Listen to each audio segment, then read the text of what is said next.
Tadi Ana lihat ada ajus-ajus nih lagi ngeberesin masjid Solo ya. Iya, di depan situ ya. Ajus-ajus tuh nenek-nenek kali. Oh. Nggak tahu nenek-nenek. Oh iya. Sebenarnya ajus itu Itu bahasanya bahasa prokem. ibu-ibu dia ya. Ah. Kalau nenek-nenek jidah. Oh jidah. Iya. Iya. Kan kita juga biasa kalau manggil ibu ajus ya. Isi belt tuh udah lupa kan? Oh, iya. Bunyi ntar.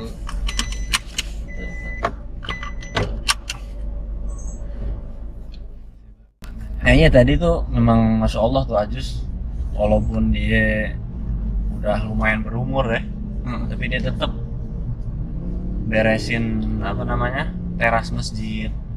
Jadi kita lihat tuh dia sapu-sapu terus di luarnya di dalamnya. Bersih lagi Masya Allah. Jadi kita ya kalau tadi tuh kita udah lihat Masya Allah tuh ibu-ibu ya. Jadi buat apa aja tuh sebenarnya bisa kita ngorbanin buat agama kita. Mau umur udah seberapa, mau jenis kita laki-laki ya sebagai kita ataupun juga perempuan kayak ibu-ibu, mau umur pun berapa ya, seperti ibu-ibu itu juga udah umur berapa ya, mungkin udah 50 kali atau 55 seumur ibu-ibu kita lah. Masya Allah. Nah Rasulullah SAW ya Salam. dari dulu sebenarnya sudah mengingatkan kepada kita semua, baik lewat hadis-hadisnya ya, bahwa kita ini harus terus dan terus untuk berkorban untuk agama, karena ya itu tujuan hidup kita kan. Allah Subhanahu wa taala mengatakan ya dalam firman-Nya di surat Az-Zariyat, wa ma khalaqtul jinna wal insa illa liya'budun, dan Allah tidak menciptakan jin dan manusia kecuali hanya untuk beribadah. Nah ibadah tentunya semua semata-mata dikerjakan karena Allah Subhanahu wa taala.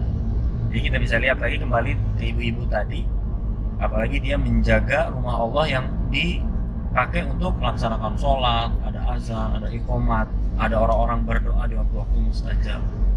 Nah di selain hadis firman Allah, Rasulullah juga pernah memberi kisah tentang bagaimana seseorang itu dapat mengorbankan apapun walaupun hanya dia bisa mampu sedikit aja kepada agamanya. Oh ada kisahnya nih. Iya. Nah, demen tuh gitu tuh ada kisah-kisah nih. Jadi ada suka. Emang alhamdulillah di agama kita ya, agama Islam, itu terkadang apalagi akhir zaman ya, kalau cuman hadis, Al-Quran atau tauhid ya, memang itu Masya Allah udah haruslah kita pelajari, kita terima. Tapi kalau tidak diseling atau dimasukin dengan kisah-kisah, biasanya suka pada jenuh. Iya, anak kan juga liatin ceramah udah, oh dalil lagi. Iya. Tapi Masya Allah dalil itu cuman kita zaman sekarang harus pintar-pintar ngajak orang lah, biar orang itu bisa ikut sama-sama kita amar ma'ruf nahi mungkar, ngajak kepada yang baik dan mencegah kepada kemungkaran. Di antaranya Rasulullah dari dulu udah ngajarin sistem dakwahnya seperti itu. Jadi kadang hadis yang langsung wahyu dari Allah Subhanahu wa taala kepada beliau, ataupun juga firman Allah Subhanahu wa taala, ataupun juga lewat kisah-kisah yang terjadi pada zaman Rasulullah yang sampai sekarang kita bisa ambil hikmahnya. Dan di antaranya kisahnya hampir mirip sama ibu-ibu tadi yang masih Masya Allah sudah berumur tua, dan dia wanita ya yang seharusnya dia di rumah, tapi karena memang kondisi kita tidak tahu dan dia ingin mengorbankan untuk agamanya, agama Islam, dia membantunya lewat bersih-bersih masjid. Nah ini sama kejadian pada zaman Rasulullah. Ada wanita ya, dia ini sudah tua, kemudian juga afwan ya, bukan rasis atau apa ya, memang di kisahnya seperti itu. Jadi kulitnya hitam. Ini lagi heboh rasis soalnya. Iya. Kulitnya hitam, terus juga ya pokoknya serba banyak kekurangan lah, dan dia wanita lagi. Tetapi apa yang dia lakukan, yaitu dia tetap mencari kesempatan dengan yang dia miliki, kemampuan ya yang dia punya itu, udah umur tua, maaf juga dengan ya kondisinya yang seperti itu, tapi dia tetap berusaha, akhirnya dia dapat ya, yaitu untuk bantu dalam agama Islam dengan cara bersih-bersih masjid Rasulullah SAW. Jadi Masya Allah nih apa, wanita ini tidak pahala juga ya, apa tuh ya? Iya, ibu ini aja Masya Allah menjaga masjid Allah, insya Allah pahalanya besar. Terlebih lagi ya, wanita yang zaman Rasulullah itu menjaga masjid Rasulullah SAW, yang kalau kita sholat kan, kalau waktu umroh sering ya kita dengar sholat di masjid Rasulullah SAW, yaitu Masjid Nabawi 1000, di Masjidil Haram berapa? 100.000. Nah ini dibersihin sama nih Masya Allah ibu dari zaman Rasulullah SAW. Jadi kan singkat cerita, dengan berjalannya waktu ya nih, si Ajusnya nih, si nenek, si ibu-ibu ini yang bersih-bersih masjid Rasulullah SAW, dia meninggal ya. Ya karena kan tadi ketika kita dengarkan ceritanya dia sudah berumur tua kan memang. Kemudian dia meninggal. Nah ketika meninggal, para sahabat Rasulullah SAW menyolatinya dan kemudian menguburkannya tanpa memberitahu kepada Rasulullah. Jadi Rasulullah ini nggak tahu nih. Iya, kenapa? Karena pas ya qadarullah ya, pas meninggal ini ibu, itu pas Rasulullah SAW lagi istirahat tidur.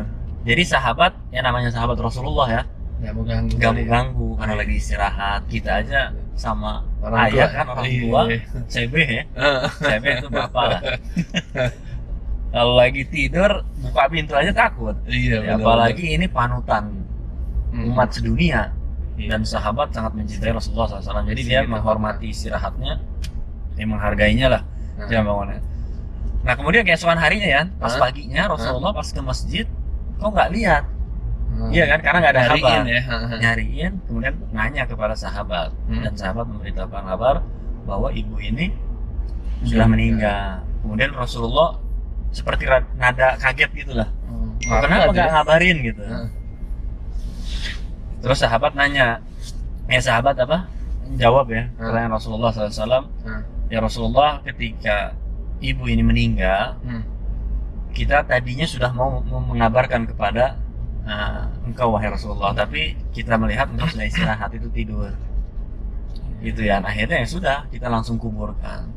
Nah ketika mendengar itu Rasulullah SAW langsung kan berangkat ke kuburannya, minta ditemani oleh sahabatnya yang tahu. Dan ketika tiba di sana, Rasulullah SAW menyolatinya lagi.